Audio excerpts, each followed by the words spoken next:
Welcome to Bruins Overtime Live, presented by BuyAToyota.com. For offers not seen on TV, visit BuyAToyota.com. Alongside Billy Jaffe and Barry Peterson, I'm Dale Arnold. Bruins were playing their fourth game in 6 nights. They were down 3-1. They were down 4-2. The good news is they fought and scratched and clawed and got a point. Right. The bad news is one mistake cost them the second point. Yeah, and I guess when you're playing, from behind most of the game, they were up 1-0, but then they're down 2-1 right away after that.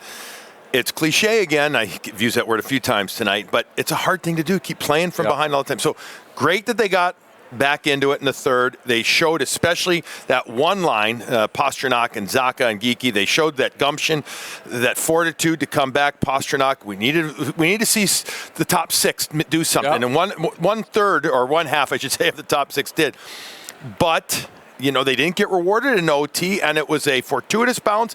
And I guess you would call it a fortuitous line change in that it was not great line change by the Islanders that lead Bo Horvat to be fresh, and Marchand wasn't fresh, and the puck went to Horvat, and he couldn't catch him. Yeah, I think one of the other positive things, to your point, Dale, about being down 4-2 and coming back and, showing some resilience. Also, as we talked in the pregame, one of the bright spots of last night's game, even though there wasn't that many in Toronto, was that Pastrnak had a couple of goals. And you're going, okay, maybe now. And then you go into this third period.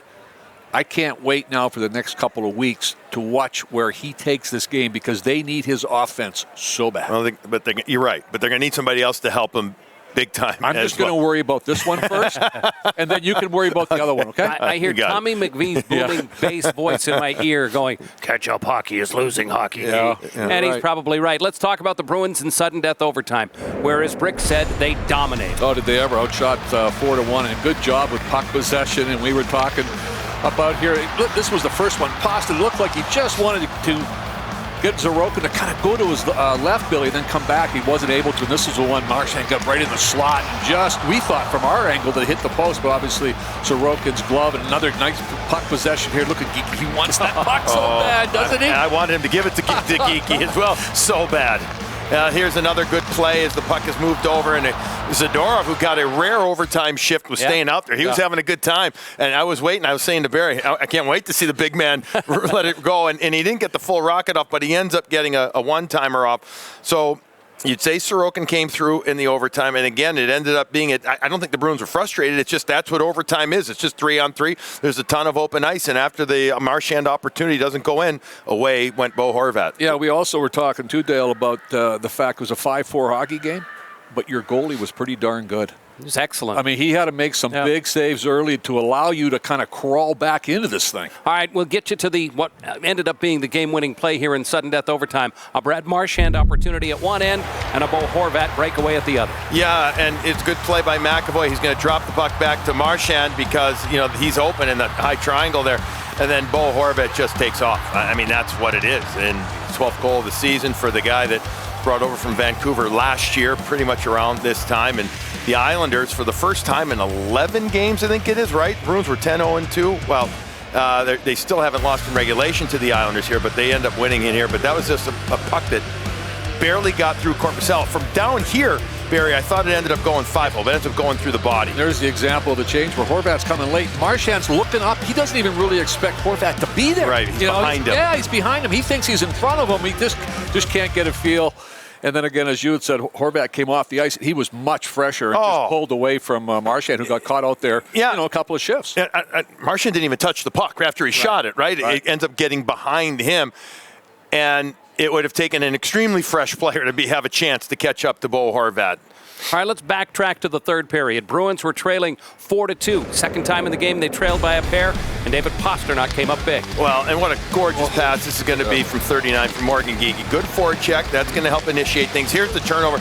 That's called a reload through the center of the ice. Geekie does that. Barry, he either heard or he had already seen Pastrnak over there because his head is facing the other way. What a gorgeous bullet pass over for the one-timer. Yeah, I think right here, Billy, when he comes over off this wall, he's going to do a good job here of a turnover. He stays at it right there. Pageau made a bad play, but right there, he looked and saw him quickly, and what a gorgeous pass for a one-timer over, as we used to say, Gretzky's office behind the net. That's kind of Pasta's office over there. Well, Barry mentioned earlier 2 goals last night in the loss in Toronto for David Pastrnak. 2 goals tonight because at 12:44 of the third period, he tied things up and got a point for the Bruins. All right, so Bruins get the puck in the neutral zone. Carlo's going to battle for it. Comes back, quick up by Zadorov. The dish over by Pastrnak, huge, and then going far post again. You can't go middle or in middle net or near post. And I love the fact that Zacha as well it's like he almost keeps his head down here. You know, Zacha's not giving away where he's looking exactly, but there's the little turnover, and then away goes Pastrnak. Yeah, and I thought one of the keys, look at this, how he protects the puck, Billy, with his legs. He's not even really kind of looking. He's already looked. He knows where Pasta is. But one of the keys to me was Zadorov in that neutral zone, getting the support right there. That's what we were talking about in the second period, where they were disconnected and they were too far apart. No question. Yeah, and Zacha puts it, only there's one layer. See right there, Dale? He's not even looking at David. His head isn't down, but he knows that he's driving far post. That is a bullet pass to an area, knowing that his teammate is driving far post. And good, strong bottom hand by David to put it in. Pasta's on the boil right now in his last 6 games. 5 goals, 2 assists, 7 points. Has been a -2 over that period. But look at the shots. One of the leading shooters in the National Hockey League. 33 shots over that period of time. And again, those numbers are impressive, but that's without a power play.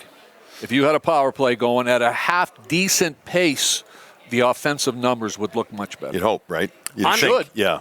Anders Lee had a goal changed that he thought he had scored in the first period.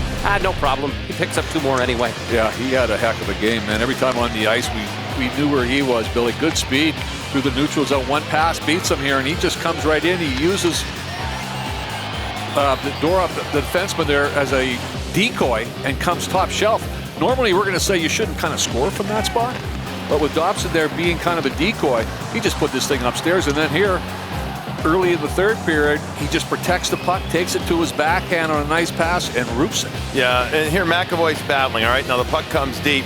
There's a rim around attempt. I think it's Wotherspoon there, and it gets by Marchand. Marchand's above the puck again. There's no chance for Korpisalo there. Watch this. See, because Lee's going to get it. He's going to bring it to his forehand. Korpisalo's got to respect that, Dale. He's got to think that maybe he's going to go there, and then he goes to the backhand, and he then tucks it upstairs over the left pad. Star of the game presented by Subaru of New England. Fall in love with a Subaru. As Anders Lee is our star of the game. You could make an argument for Bo Horvat as well. I don't have any problem with that. But Anders Lee over his last 8 games, 5 goals, 2 assists, 7 points, and a +5 tonight. 2 goals, 18 now on the season, 7 shots, 2 hits, played 17 minutes, time on ice.